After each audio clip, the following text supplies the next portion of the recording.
Welcome to Chapter 4 in the Ancillary Withdrawal series. In this chapter, Dr. Morgan and I continue our conversation from Chapter 3, where we reviewed highlights of the clinical guidance. In Chapter 4, we will address implementation and workflow. If you haven't yet watched Chapters 1 through 3, please take the opportunity to do so. You will find them all on the MCTAC website.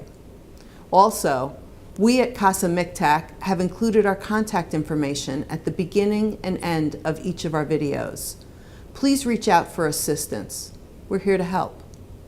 Thank you for watching.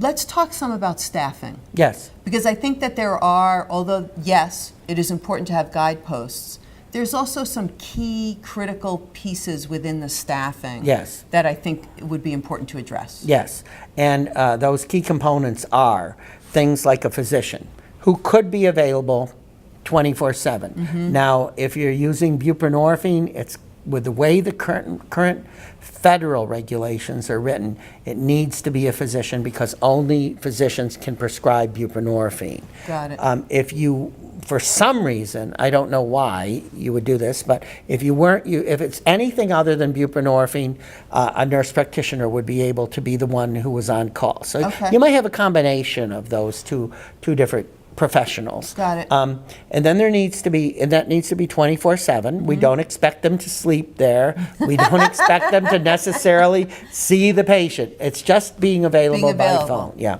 Then a nurse also needs to be available to take the phone call directly from the patient. That could be a physician's assistant as well, but a nurse needs to be available to take the phone call to be able to decide when to call the doctor or when to call the nurse practitioner for an order. And so, again, that nurse doesn't need to be in the outpatient setting.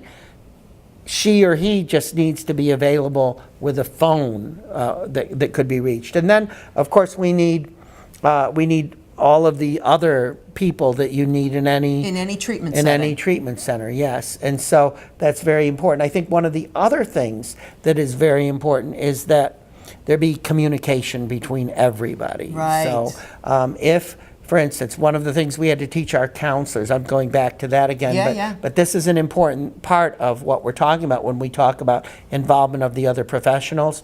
We had to teach the counselor that when the patient appears sedated in group, that's something that the doctor is going to want to know about. Mm-hmm. Just because the doctor prescribed the medications, the doctor needs to know, or the nurse practitioner needs to know when those side effects are occurring, because maybe that person is getting a different dose than they need to be getting. So the communication between the professionals is something I think we have to talk about as well. Tell me something about the facility. What does the facility need to look like, feel like? Oh. What are some supplies I might need to have on hand? Well, you'd need vital sign monitoring equipment. You would need some kind of testing so that you could do rapid toxicology testing, because when you're initiating the withdrawal treatment for withdrawal, the ancillary withdrawal treatment, then you would want to be able to test, as I said before. The other thing that you want is you want a facility that actually feels safe. This is all just good care. I mean, I think it's what we need in every single facility. And we need a place where we can do an exam, because we're going to be starting medication. That's right. And the medical staff will, many of us have our own stethoscopes, but maybe it's a good idea to have a stethoscope there as well, just so that you can do that kind of listening to the patient and things like that. So you want what you need for a physical exam in the facility, and you want a place to do the physical exam, and then you want the milieu to be quiet, not necessarily quiet. I don't mean that, but a safe place. A place where someone who may not be feeling at their best could be comfortable and feel respected to have their needs met and to go through this experience. Right, because before, when the person develops the symptoms or the signs of withdrawal, mild to moderate withdrawal, they are going to experience that discomfort. Our goal is to take that discomfort away. But during that period, you're absolutely right. Yeah. Okay. What would be important for providers to know about what is a key component of a medical assessment? I imagine everyone watching this is engaged in medical assessment, provides medical assessments now. What in particular within ancillary withdrawal services do they need to additionally pay attention to? Well, I think the important thing is to start the medical management in as efficient a way as possible. And so many of the things we've talked about already with vital signs and that kind of thing. Physicians generally want to do a history and a physical before they prescribe a medication for a patient, which is good medical practice. And so all of those things need to be done. But I think one of the key components that we don't talk enough about, honestly, is explaining to the patient what the ramifications of this process are. Patient education. Correct, yeah. And that includes more than just talking about medication effects and side effects. Those are very, so at that time, it's a great time to begin the process of talking about, hey, what can we offer you after this? Are there some things that we can do? One of our components in our guidance is that there would be a plan for additional medications if they are indicated, and if the physician and the patient are decide that those. So that's a good time to start talking about those things. Another good thing is to start talking, because most of this stuff, if it's an outpatient program, is going to go home. The medication's going to go home with the patient. Right. It's talking about safe storage. Oh, wow, right. Talking about what to look for at home, how to keep this stuff away from children, pets, other vulnerable individuals, and talking about how the medications, and I think this is a great opportunity to talk about how these medications fit in with your recovery plan. Now, what does this mean to you? Because you're taking a medication that can have some psychoactive effects right now. How does that fit into your recovery? And it's a great opportunity to start addressing, what that means. Because there may be other times that a patient needs to take medications in their recovery. And it's a great time to talk about what the relationship is between an addiction specialist and the patient. I don't mean to burden the patient at a time when they are uncomfortable. Sure. But initially there are some things that, and then as the relationship continues between the physician and the nurse and the patient, or the nurse practitioner or physician's assistant, whatever, it's a great time to continue to talk about stuff like that, and to talk about, hey, these are just medicines, your treatment is really this, this, and this.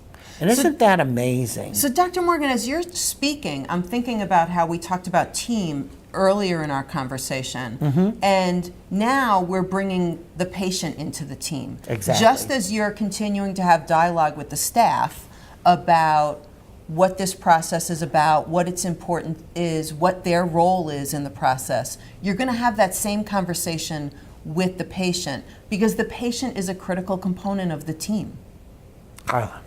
You said it great. All right.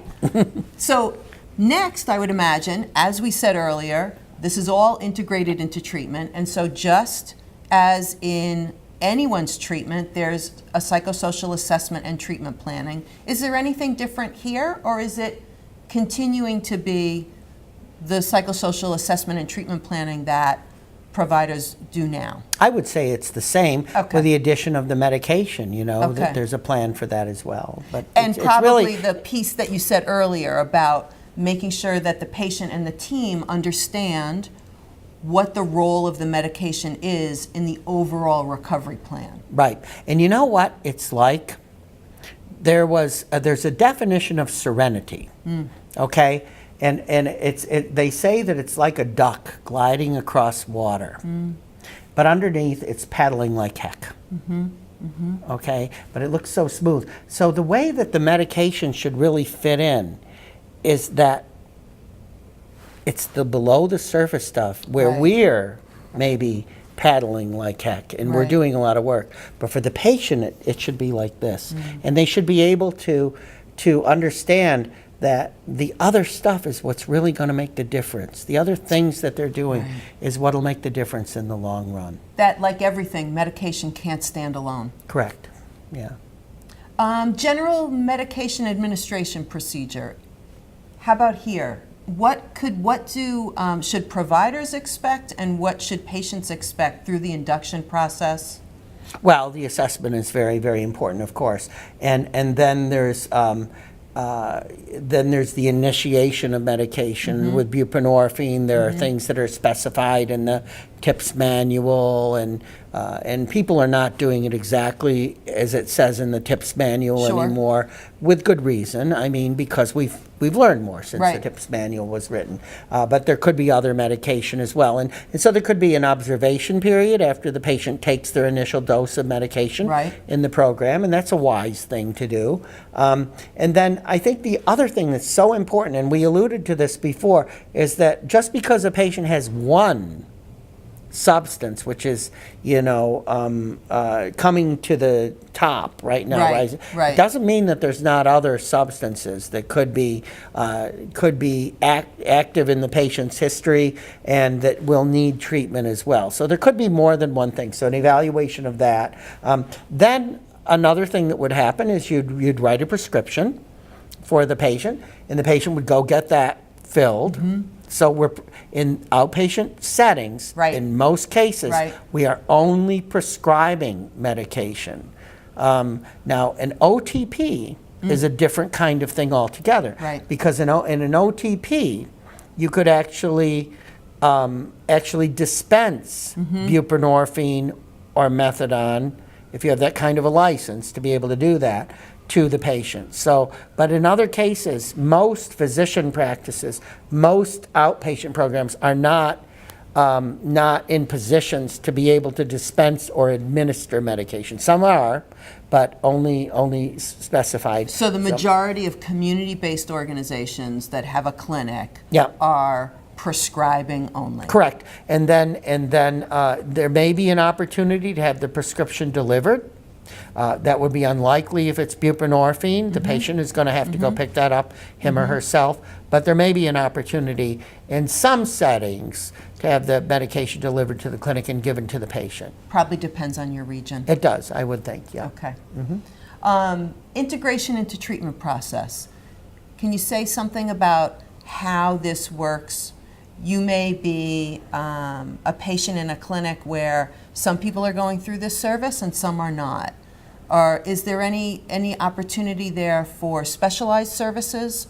For me, in the process of ancillary withdrawal, am I integrated into the general population in the clinic? How does that work? We think that in most cases, in my experience, is that people will just be able to be integrated into the regular clinic setting. Run-of-the-mill clinic setting. Yeah, I mean, you can't tell the difference between somebody who's getting good ancillary withdrawal treatment and somebody who doesn't need it. That's great. Yeah. Okay. And so cognitive function improves. Another reason to do Right. this. Physical discomfort improves. And so the patients actually don't have to fidget in their chairs. Right. Which we're not doing, Carla. We're doing beautifully. It's very impressive, It is, isn't isn't it? And so there's a lot of stuff that is really, really good that can go on here. And so yes, our expectation is they would integrate right into the program. Okay. How about clinical services? Do we want to say anything in particular there? I think that one of the most important things with somebody who has a substance use disorder is to find out, in the case, for instance, of alcohol use disorder or opioid use disorder, if there is an indication for, and if the patient is desirous of, continuing medication. Okay. And so that is one of the most... Following the ancillary withdrawal process. Right. And some people may decide during the withdrawal process that they want to, their minds may change. So it's an ongoing discussion with the patient, and even if the patient is not desirous for instance, let's just take buprenorphine, which is a Right. great medication. But if the patient, for some reason, doesn't want to continue to take that, there still should be a discussion of Vivitrol. And the other thing is, if buprenorphine is not going to be able to be prescribed because of some sort of condition that the patient has in his or her life, which makes it impossible to do office-based opioid treatment in the future, we expect that every effort will be expended to get that patient into an OTP where they could get methadone treatment. And there are people, we have the 3 different medications for opioid dependence that are approved, and we would really like uptake of all 3 of those medications from our providers. Then the other thing is, I mean, we need to not forget that there are 3 FDA-approved medications for alcohol use disorder, and while disulfiram isn't used much anymore, it can be useful in certain circumstances, and certainly acamprosate and naltrexone, long-acting injectable naltrexone, are good medications that can actually enhance recovery. So we don't want people to be forgotten about. And then our providers are sometimes using other medications with good results for other substances that may not be FDA approved, but those are things to think about during the process as well. Great points. I'm also thinking about timeframes. So as a provider, I may be thinking, how long does this last? What are the timeframes I need to be thoughtful about when I start this process? The beautiful thing about ancillary withdrawal is it's tailored to the patient. It's not prescriptive. So I may go through the process in X number of weeks, and you may go through the process in X number of months. Correct, and it's symptom driven. And it's that's what I love about this. It can be done that way. I mean, it's conceivable that people, and there are withdrawal protocols which are basically this on day 1, this on day 2, and this on day 3, and they're okay. And people get good results with them, but I think the best results come when we do a symptom-driven process. I'm hearing you talk a lot about shared decision making and listening to the patient. Oh, yeah. Just thought I'd highlight that. Thank you. I would hope that everybody finds that this is as satisfying and rewarding to do as I do. And you clearly do. Dr. Morgan, I can't thank you enough. And I want to thank you, Carla, for your expertise as well. And well, thank all you of the so much. Insight that you have, too. Thank you so much. And thank you for watching. We hope that this is useful to you.